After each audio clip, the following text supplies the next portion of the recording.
Command line interface is something you come across as a developer, and it can look quite scary at first, but I'm going to explain what it's for and some basic commands. A command line interface allows you to communicate to your computer through commands rather than tapping on buttons. It's just another way to control your computer, but it's sometimes more flexible, faster, and even sometimes is the only option. And you might be thinking, well, most apps have graphical interfaces, so what's really the point? Well, it can be faster for repetitive tasks or automation. And also, some tools and systems only can be accessed through the command line interface. And that's because they don't have a graphical interface. And you've probably come across examples like this when you're installing packages with your package manager, and you do that through your command line interface. And if you use version control, it's usually a lot quicker to write the commands in the command line interface rather than using the UI. An example of something quicker would be if you had to create 5 folders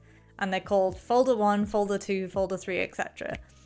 In a command line interface, you can just make the directories using this command and just write the folder names, and that took one command rather than creating new folders again and again. If you're new to commands, then I would try some really simple ones like creating and removing files, making directories, just to kind of get over that fear of using it. And then, you know, it comes in useful when you can understand how to use it, even a little bit. This was a quick video, but I hope it was helpful. And if you enjoyed it, check out the rest of my videos on software concepts for beginners. But other than that, I'll see you next time.